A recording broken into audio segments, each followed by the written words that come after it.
One of the things I've observed is that it seems like we've been dealt a 1-2 punch through all of this that has rocked the ways that we have tended to avoid the subject of death.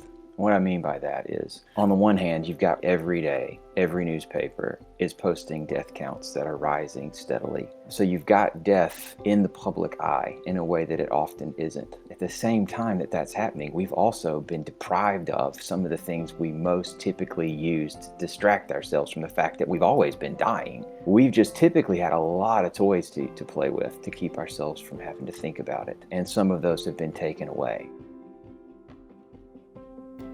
Welcome to the Crossway Podcast, a show where we sit down with authors each week for thoughtful interviews about the Bible, theology, church history, and the Christian life. I'm Matt Tully, and today I'm talking with Matt McCullough. Matt serves as pastor of Trinity Church in Nashville, Tennessee, which he helped to plant in 2010. He's written articles for 9 Marks and the Gospel Coalition, and is the author of Remember Death, The Surprising Path to Living Hope from Crossway. Today, Matt and I discuss how thinking and being really honest about the reality of death can paradoxically free us to find hope and joy in God like never before. He reflects on our culture's strategies to avoid death at all costs, highlights how COVID-19 has brought our mortality to the forefront of our collective consciousness in a unique way right now, and discusses why the practice of intentionally remembering death finds support in both Scripture and church history. Let's get started. Well, Matt, thank you so much for joining me on the Crossway Podcast today.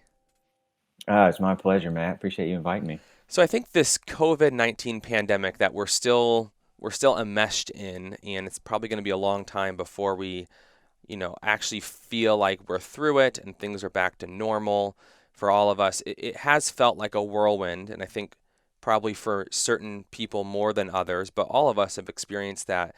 And I know for me, one of the things that stood out the most is that never in my life up to this point have I seen daily death counts like we're seeing now. Every day we read about the U.S., how many people have died, and then even around the rest of the world. And so I wonder, as you've observed that dynamic and just the pandemic as a whole and the impact it's had on our society and the world more generally, have you observed anything about just the way that we are talking and thinking about death through this pandemic?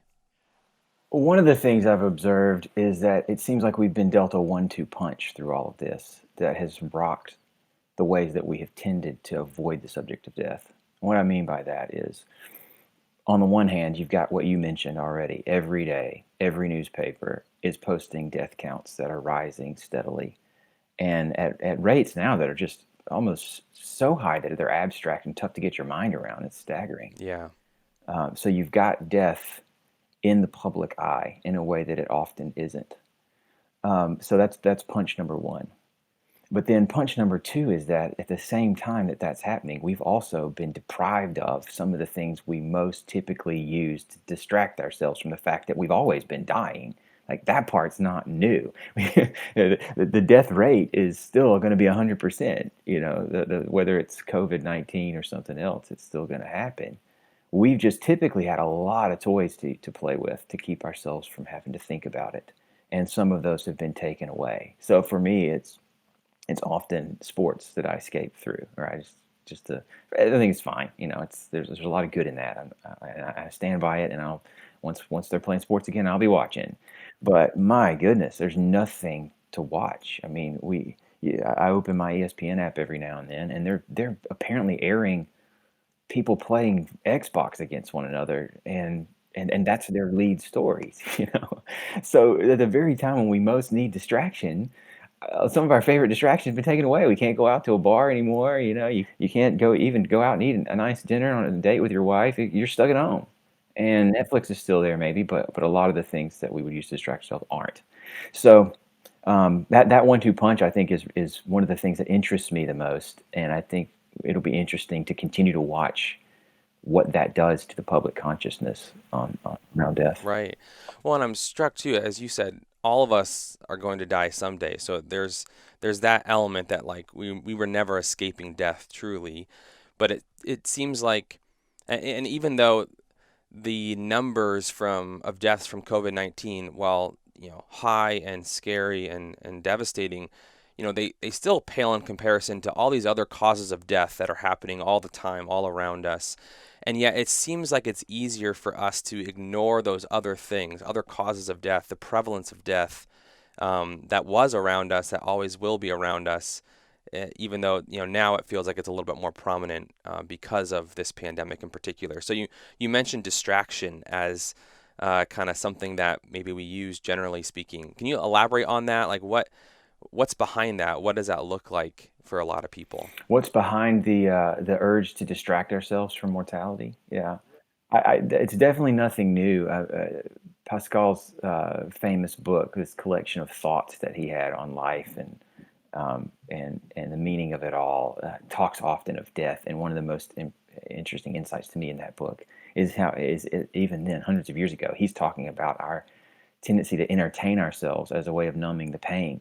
Like when you're just alone with yourself and you have to actually think on the fact that everything important to you is passing away with time, and you yourself won't live forever. Well, that's not pleasant. That hurts. And so, I mean, even back then, everyone had a vested interest in trying to numb the pain or just take their mind off of it altogether. He talked about that often, and he could not even imagine all the ways that we have at our disposal to distract ourselves from Netflix season after Netflix season, where you don't even have to click next episode. They'll do that for you. Just sit back and put your feet up and let it wash over you. The ways that we can escape are just unprecedented compared to earlier times, though the urge to escape has always been there. And I think it makes sense because death is justifiably a horrible thing to think about. It is a terrible reality. And if you're facing it without hope, then I think probably better to distract yourself than to deal with that. Yeah, not think about it till you absolutely Yeah, have to. delay it till it's absolutely at the very last minute possible. Now, I think that's foolish. The Bible has given us categories for that kind of thinking. There's wisdom and foolishness, and wisdom is living in light of the world and by the way the world really is. Foolishness being living in some sort of denial of the way that the world really is. And so distracting ourselves from death is something the Bible would call foolishness. But I think it's a foolishness that makes sense when the reality, and then facing up to the reality leaves you alone in a world that is indifferent to you. So do you think like fear of death is, I guess, how big of a motivator is the fear of death in just the saturation that we have in our culture in particular in this time in the US, say, behind just the culture of distraction that we live in? It does seem like there is just huge industries devoted to just pumping out as much content and entertainment as they can, spectacle. And I guess I wonder, like, how much of a factor is the fear of death as a motivator behind all of that? Well, Pascal would say it's a huge one. I mean, it's tough to quantify, right? There's not going to be any kind of study that can separate out the different factors and put them in a pecking order. But I think it's a huge factor behind it. I think one of the reasons is that so many people in a more secular society like the one I live in are facing the reality without hope. They have isolated themselves from outside powers, from a supernatural realm that interacts with them in this world, and that means they're trapped here with whatever is true here. And under the sun is the way Ecclesiastes would put it. And if you're alone with death under the sun, how much more reason to try to numb that pain and avoid that reality? So yeah, I don't know how much, but I think it's a lot of it. It's a lot of what drives it. So I've often wondered why then, if that is true, that so much of our entertainment culture is ultimately motivated by not wanting to think about death. Why is so much of it focused on death? I mean, there's movies and books, video games. So many of them are centered on death in different forms. Yeah, right. Have you ever thought about that? Like, what might be behind that? Yeah, definitely. Though I mean, I can't take credit for having thought about it. It was something that was put on my radar by a really helpful sociologist writing decades ago, who before he even had no category for a zombie movie, He was already all over this reality that we're now living with, what you've just described, that death is everywhere in the popular culture, but that because we've suppressed talk that's honest and straightforward in life, like real life, like about the reality of death, um, it, we can't get rid of the urge to confront it. That's deep in us. There's a gnawing sense that it matters. But what happens when you put a lid over honest, straightforward conversation is that like, perverted forms of this reality just bubble up and squeeze their way to the surface. This sociologist compared the way that we will talk about death in our culture to the way that sex was viewed in earlier cultures where there was kind of a taboo over polite, honest conversation about it, where it was hidden from public view. And then you get the birth of pornography as distorted, perverted forms of it bubbling up because sex is just something that matters to us. And whether you talk about it straightforwardly or not, it's going to be a thing. He noticed that the same reality was happening around death in the 20th century, that straightforward, honest conversation had been banished. It was impolite. It was morbid. It was the distraction from the happiness we're all looking for. But you can't keep it down, is what he said. So the title of his essay was "The Pornography of Death." That he predicted death would find its way into popular culture in some vastly perverted forms, and I think that's what we see. And what I mean by that, let me take another pass at this. What I mean by this perverted form of death in popular culture is that the deaths we see are deaths that are just not normal, that are detached from my experience of life, and that are very not unlikely that I will ever experience them. I mean, the chances that I will die in a zombie apocalypse are very, very, very low. And thankfully, also very unlikely I'm going to be killed by a serial killer, or get up involved in some sort of mob hit takedown. So the kinds of deaths that are on TV every night or on Netflix, these are the kinds of deaths that quote unquote normal people are unlikely to die. So in seeing death in those forms, what we're actually doing is not confronting death, but reassuring ourselves that we're not ever going to die. Mm. Because if that's what death is, I mean, I'm like, that's not going to happen to me. It distances It death from us distances us further. from death. Yeah, it Mm. distances us from death rather than helping us to actually confront it. Yeah. So near the beginning of your book, you ask readers a pretty intense question, and I wonder if I can turn that question around on you and right Okay. now and have you answer that. So the question is, when was the last time that you thought of the fact that you will die? So I wonder how would you answer that question right now? Wow. I mean, it's not quite fair to probably to turn it around on me because I am probably one of the more morbid people that you've spoken to. I do think about it often. I don't think about it wondering when am I going to die or how am I going to die. I'm not fixated on it in that sense. But I think every day it occurs to me, crosses my mind, or something I reflect on the brevity of life and the fact that mine's not going to last. I think it's an everyday thing for me. Yeah, and it'll come out in different ways. It's not I have not, at least not right now, have some sort of practice where I, at this time every day get some sort of alert that reminds me to think about it. It's not like that. You could do that. It's more that different. I've just I think trained my eyes to recognize it when it comes up. So for this morning, for example, before I started work, I just watched my children playing with their backs to me, Legos on the floor in their room. They had no idea I was watching them, and I'm just watching them play with each other in this world they've built for themselves, having a blast, completely immersed in it. And I'm thinking about how small they used to be and how big they look to me now, and how quick that happened, and how in a flash they're not even going to be at my home anymore. And I'm thinking about all of that in the space of 5 seconds. It just hits like a wave. And for me, I've learned to recognize and label that as an experience of the grip of death on the beauty and wonderful life, the beauty of this wonderful life God has given to me now. That the things that are beautiful and precious in it are temporary. I don't get to hold on to these gifts forever, and that hurts me. And so it's things like that. It's just it's run of the mill everyday experiences that will trigger that awareness in me Mm. again. Yeah, I'm struck that sometimes just the reality of passing time I think that's kind of what you're getting at too with even your kids, with death as the ultimate destination.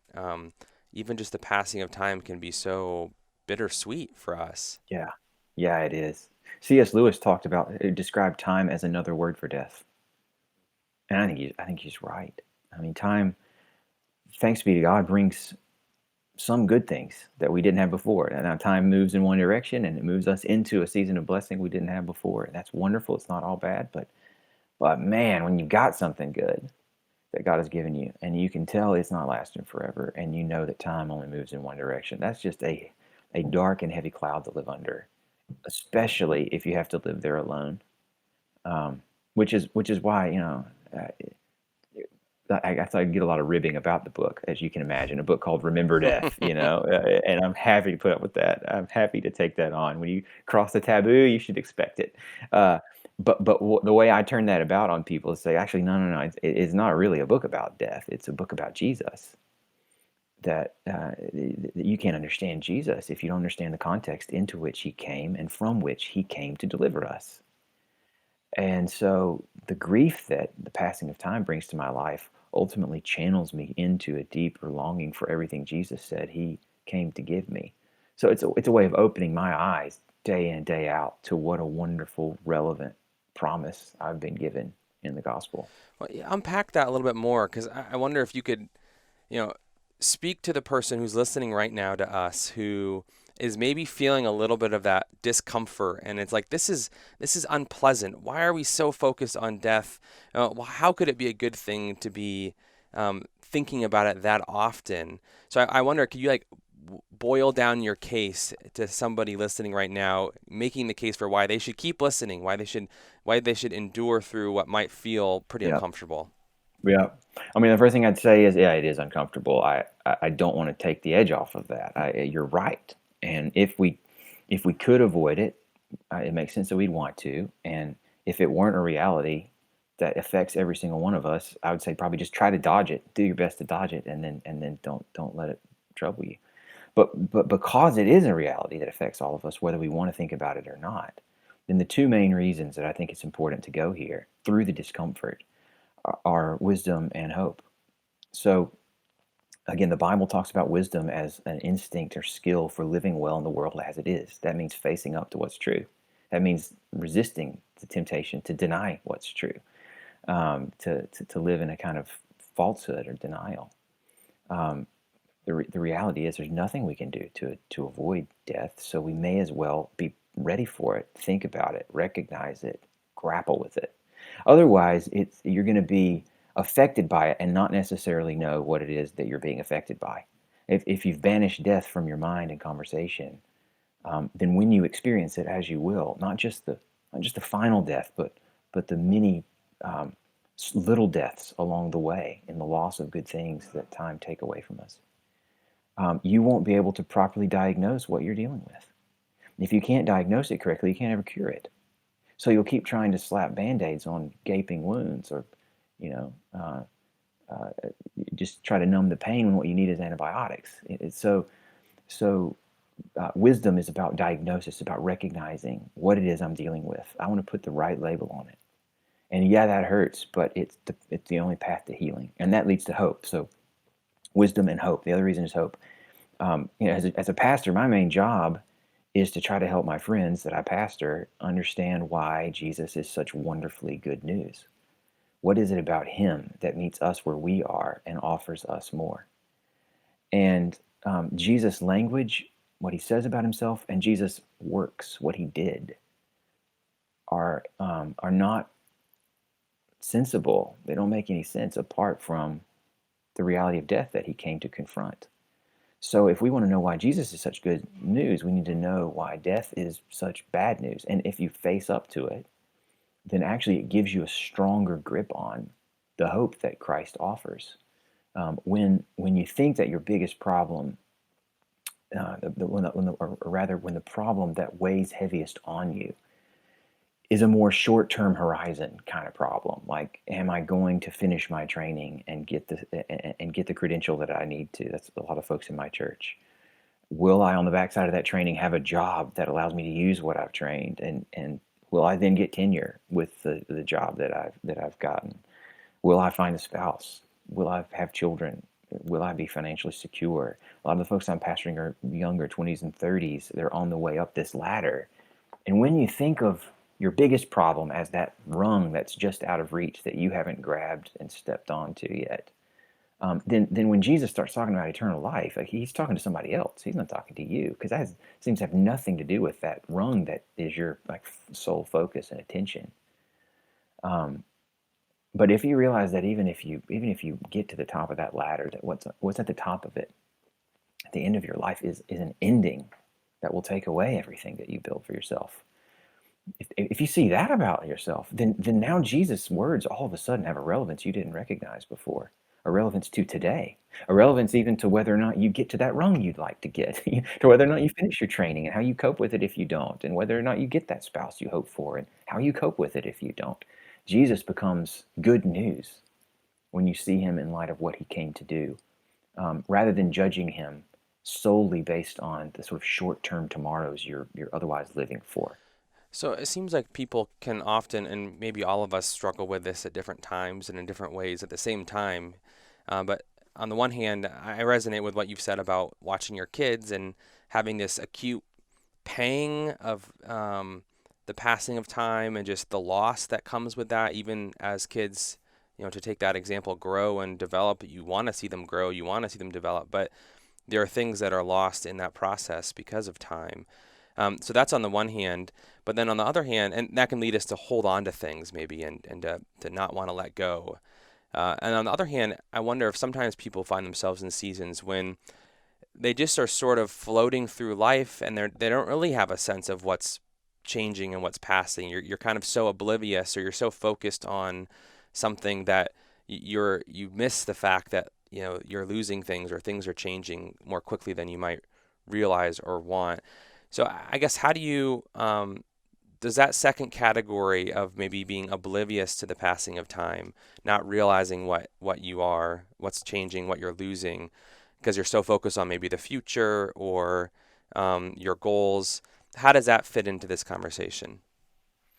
Well, yeah, I mean, if what's keeping us from grieving the passing of time is that we're very future-oriented, goal-driven, then I think there's another way in which death puts us in our place and helps us to connect with Jesus.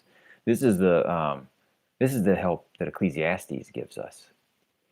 So, Ecclesiastes is written from the perspective of this wise, wealthy, successful person who had it all, and then realized that what he had was just wind, striving at wind, vanity, empty, meaningless. So for the person who's chasing tomorrow, I mean, let's say they get everything they hope for and all their wildest dreams. They probably won't match what that guy had. He had everything. And his wisdom perspective tells that person before they've gotten there that when they get there, it won't be what they think it is.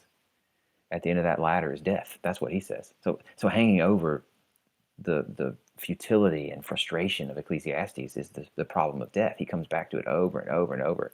I mean, I built all these wonderful things, all this wealth, but what's going to come of it? I'm going to leave it to the guy who comes after me, and I'll be forgotten. That's what he says. And he's right. So let's say in your wildest dreams, all your wildest dreams come true, that you meet every single goal you've set for yourself. One day, all of that will be taken from you.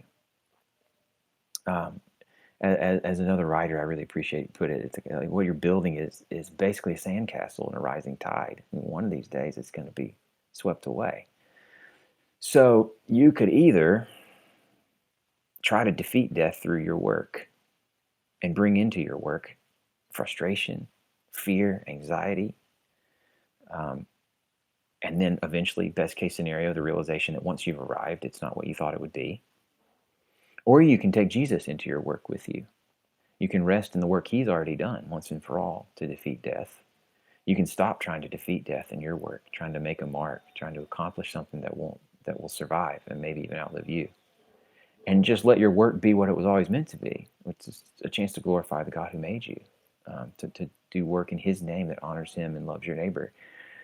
So that's the way I'd come at somebody who's living for the future. Like, if they're not paying attention to the passing of time, help them to see that tomorrow, which they have likely they have likely filled in their minds and their hearts with all of their highest hopes is actually not the friend that they think it is. Tomorrow is not when you arrive. Tomorrow is when you die.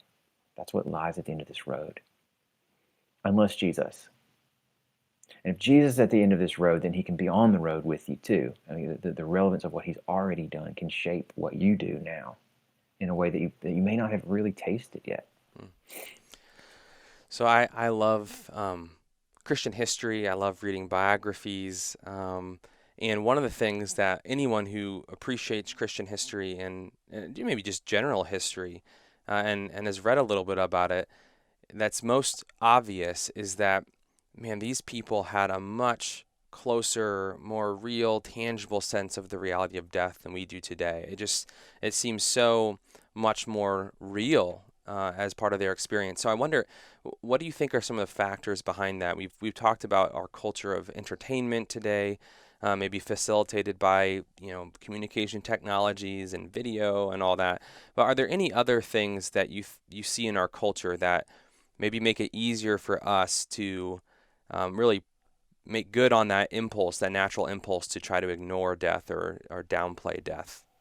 Yeah. I mean, the desire to downplay it and ignore it has always been there, but we've had more space in which to do that than any other culture, any time and place in history.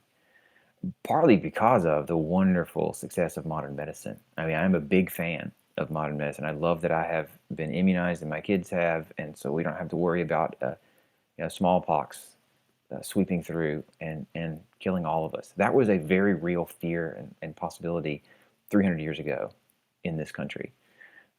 So one of the big factors has been modern medicine. So and there are at least a couple things going on there. One is things that used to kill people early in life and keep death at the center of life in the home have been pushed back. So through trauma care, emergency medicine, immunizations, and just the remarkable success of pharmaceutical industry. It's wonderful that a lot of things that would have been lethal quickly are not anymore.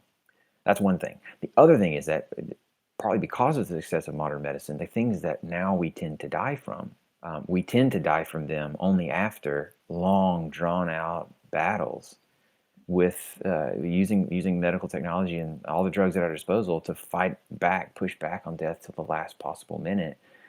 And what that means is that we're more likely than not to die in a hospital outside of normal life in a weird place that's sanitized and professional, an institution that people rarely visit unless they absolutely have to. Where several hundred years ago, death was much more likely to happen in your home, in the place where you sleep and eat and have fun, and more likely to happen not just to your grandparents, but even to your parents or to your spouse or to your children or your brother or your sister. So it was just a lot more ever present and right in front of everyone back then than it is now. And the space that modern medicine has given us, we have taken and filled with lots of other things that help us avoid the truth. So you mentioned that it was almost viewed as part of, piety, Christian piety is kind of keeping this reality in front of our minds. And at one point in the book, you actually talk about remembering death as a sort of spiritual discipline. And I wonder, what do you mean by that? And what does that actually look like in your own life? You mentioned just sort of the natural occurrences of remembering death through the day-to-day experiences that you have. But have there ever been any kind of practical disciplines or routines or habits that you've tried to initiate to help you to do that? Yeah. Here and there, though for me, mostly, I do think of this as a discipline of mind, a discipline of perspective. So a little bit different than my daily reading of Scripture and prayer. A discipline to focus on something when it comes up and not hide from it. So when the image I gave you a little bit earlier, just from this morning of seeing my children play and how sweet and precious it was, and knowing it wasn't going to last, the discipline I'm talking about is accepting that, feeling that, labeling that for what it is, and then going to Christ with that in that moment, meditating in the moment on Him. Oh, thank you for a promise of a kingdom full of joy that won't end like these joys here always do. Though there are definitely practices out there that you can use that are more tangible than that Christians have used over the years. So we talked about the medieval period.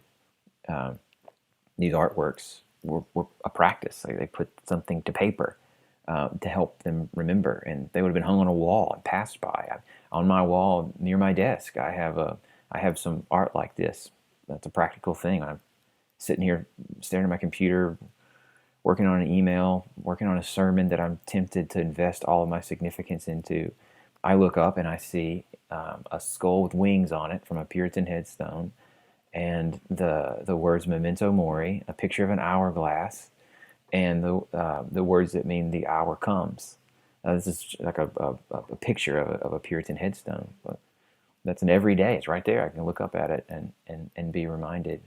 So that's there. I mean, in the some folks in the medieval period would even put like a skull on their desk, I haven't gone that far, but I don't, and maybe that's a little over the top. I don't know. Each to his own, but I know where they're coming from with that. I think there probably are practices like that that could help, though I don't have a master list. One thing that I have not been able to experience this in my current pastoral context yet because of the average age at our church. But that was a bigger part of my life growing up in a rural Alabama church with a lot of age diversity and a lot of funerals. If your congregation has people on a wide age range and some who were dying, I think visiting the dying, seeing them, and then and seeing yourself in them, seeing that what they go through is something you will go through. It's not just their experience; it's a picture of yours as well. Helps you to empathize with them and minister to them, but also to learn from them. And I think that just building opportunities to encounter people at that stage in your life can be a really healthy practice too. So it makes me, think about as a church experiences death kind of together in the members of the congregation. Parents often, I think, wrestle with thinking about how do I talk to my kids about death, especially young children. Even more so if it's a family member or a closer friend who passes away. So what advice would you offer to parents when it comes to thinking about young kids? How do you talk about death Yeah. with them? Well, it's such a difficult question to answer because I think the right answer will vary child to child, as most everything does. You're going to know your kid best. God has given you to them as a parent, and so you're going to know better than I do what to do. So my advice would be a couple steps above that. Beginning with this, I would say, do not hide it from them. We cannot shelter them from the truth about life under the sun. We're not doing them a favor to shelter them from it. Of course, we have to be careful with it. And of course, you don't want to do anything that gives them unnecessary fear. You don't want to sensationalize it. You don't want to throw it, rub it in their faces. When I say don't hide it from them, what I mean is when they ask you about it, as they will, because they're paying attention, don't dodge the question. Don't come up with euphemisms that will sort of cloud over what it is. Don't deny the fact that it is an end to something beautiful that God made, that's wonderful, that was precious. Don't deny that. Don't focus solely on the new and better life that whoever has died is now living. I think that can be true, and there's some comfort in it, but that we need our children to also know that there's a sadness and a brokenness in what we're experiencing here. Because it will be some of the most precious opportunities you have to talk to your kids about Jesus. When you talk to them about death, never do that without also talking to them about this is why Jesus came. He says he's the resurrection and the life. That if any of us believe in him, we won't die, but we'll live like he does. It gives you something. It gives you more context for talking about the joy of Easter when you've helped them see death first. I think that you hit on something that I know I've wrestled with at times, and I think others often wrestle with, especially when we ourselves are feeling grief over someone passing away, is just we can almost feel a little bit torn. On the one hand, we know that we're sad, we know that we feel pain, we know that we feel loss, and sometimes that can be so overwhelming. And yet, on the other hand, we might feel this pressure that but I know that I have hope, and I know that that person had hope, and I know that they are in a better place with Jesus, and their pain is gone, and we can feel like, well, because of that, I should be happy for them. So, how do you bring those two things together? How should we think about those two Yeah, realities? I think that Jesus gives us permission to experience both through the model he gives us at the tomb of Lazarus. So here's the situation that he orchestrated. Lazarus is dying. He knows ahead of time. He has the power to heal him. He chooses to wait longer before he goes, just so that Lazarus will die, and says it's so that they might believe in him. The reason that he's waiting, the reason he's making sure Lazarus dies first, is so that they can believe in him. So he's in complete control. He knows what he's doing. He's got a new heavens and new earth oriented end game here. But when he gets there, and he actually sees where his friend is buried, and he sees the pain of his other friends who are grieving the loss of this man, he grieves with them. He's moved by it, knowing that minutes later he's gonna raise this man to new life. That's a little bit mind-boggling, but it's a model nevertheless. We don't have to understand how all of the divinity and humanity of Jesus interacts in that moment to be guided by it, to grieve as he did, to cry like he cried, to be angry even at the reality of death and the grip that it holds over us. But then to look through him, the resurrection and the life, to what he said he will do. So my pushback to what maybe our more normal Christian funeral culture right now is that celebrations of life are not enough. It's fine to celebrate the life. God's great. If we're talking about a Christian who has died, we should celebrate the gift of that person to us, the gifts God gave to them, what God did in their life, and we should celebrate the fact that to be absent from the body is to be present with the Lord. We should celebrate all of that. But if that's all we do, we're guilty of what theologians call an over-realized eschatology, where we're living as if we have already experienced more of the victory Jesus has won than we actually have. That we're still actually in the not yet. And in the not yet, we grieve. We see and experience the pain of death. We shouldn't try to pull that sting ourselves by turning our attention only to celebrating life. We should acknowledge the sting is still here. We still feel it. Only Christ can pull it. He'll do that in his time. And in the not yet, we grieve in hope. Yeah. Maybe along those lines, then, I wonder if you could speak just to our current situation right now with coronavirus going around and with the reality of hearing these death numbers every day and just kind of being confronted in a very visceral way each day with the crisis that we're in right now. What encouragement would you give to anxious Christians who just, they believe the gospel, they have the hope of eternal life with Christ, but they are still struggling. They're struggling with fear that they could get sick, that their loved ones could get sick. And so what would you say to that person today? Uh, you know, I'd say I wish I was sitting in front of you and could ask you more questions so that I could figure out exactly where your fears are coming from, because the answers I'd give would vary a lot person to person. But at the risk of saying things that aren't going to be helpful to everybody who's listening, I'm gonna give you a couple talking points that I'd want to try to push. One is um, I would try to encourage people to see that the death as they're confronting it in this coronavirus time, death as a bigger reality that this is just one manifestation of. It really isn't new. So at one level, nothing has changed except another cause of death we weren't thinking about before is in front of us, and it affects us, and it affects people that are precious to us. But the reality of death behind it, well, that's always been there.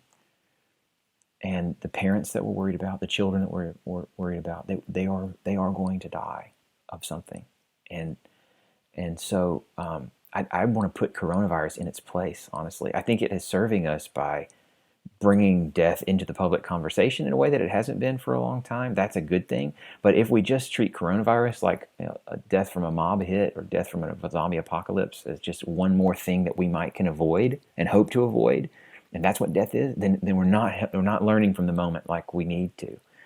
We need to see death, capital D, behind it all, and realize that was always a problem for us, and then think about the fact that Jesus has always been there to solve it. So he's not any less capable of bringing beauty from the ashes of this epidemic, this pandemic, than he was able to redeem the life of those lost to any other cause of death. He's still there. He's still risen. He still reigns. And he still offers resurrection and life to anyone who trusts in him. So I would encourage people not to try to not to overreact to this particular cause of death, to grieve it as it affects you. If you get this sickness, or if someone you love gets it and dies, that is worthy of grief. Jesus grieves that. But then to run to Christ in it. He's still there. He's still ruling. Nothing has changed. This is not changing what's true about the world or about him and what he can offer. I'd want to try to work those things in, but again, you got to get in front of the person and hear where they're actually coming from to know how to apply that comfort in a way that won't be cold comfort, but genuine comfort. Spoken like a true pastor. Yeah, I mean, the comfort's in there. It's the delivery is what varies person to person. Well, Matt, thank you so much for taking the time today to I think offer all of us a sobering and yet ultimately encouraging, ultimately life-giving and hope-giving reminder to remember death, but then remember Jesus all the more. We appreciate you taking the time. Yeah, it's my pleasure, brother. Thank you for asking me. That was Matt McCullough on finding true hope and joy by facing up to the reality of death. For more, be sure to check out his book with Crossway, Remember Death, The Surprising Path to Living Hope, available online or at your local Christian bookstore. For more interviews like this, subscribe to the Crossway Podcast on Apple Podcasts, Spotify, or your favorite podcast player. If you enjoyed this episode, leave us a review, which helps us spread the word about the show. Crossway is a not-for-profit Christian ministry that exists solely for the purpose of proclaiming the truth of God's Word through publishing gospel-centered content. Visit us today at crossway.org.